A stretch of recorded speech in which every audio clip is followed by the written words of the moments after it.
My mother-in-law quietly took $18,000 out of our house savings, and she had no idea I still had every single bank record to prove it.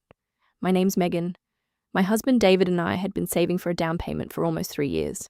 Nothing glamorous. Skipped vacations. A lot of cooking at home. The usual grind. We kept the money in a joint savings account David had opened back in college, the kind of account where a parent gets added as a backup signer, just in case something happens to a broke 19-year-old. His mother, Linda, was that backup signer. Nobody ever bothered removing her once David grew up, got married, got a real job. It just never came up. Why would it? 3 weeks before we were about to make an offer on a house we'd already fallen in love with, I logged into the account to double-check the balance for the lender. It was $18,000 short. I stared at the screen for a solid minute, convinced I was reading it wrong. I refreshed it twice. The number didn't change. I pulled up the transaction history. One withdrawal, dated about 5 weeks earlier, transferred out to an account under the name Linda Whitfield, my mother-in-law. I didn't say anything to David that night. I wanted to understand exactly what happened first because I had a feeling there was more to this than a one-time slip. I called the bank the next morning, pretending I just needed to confirm an authorized signer, and learned Linda had in fact been on that account this whole time, fully able to move money whenever she wanted, completely legally, no permission required. Then I called David's brother, Sean, just to vent. Except Sean got very quiet on the phone. Then he told me that 2 years ago, right after his daughter was born, money mysteriously disappeared from his and his wife's joint account too. Almost the exact same amount. They'd assumed it was a banking error at the time, never traced it, and Linda had cried and apologized so convincingly that they let it go and never told anyone else in the family.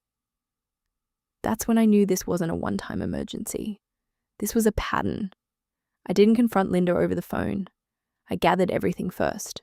Screenshots of both withdrawals, the dates, the amounts, even an old text from Linda to David from a few months back, vaguely mentioning she was a little behind on some bills.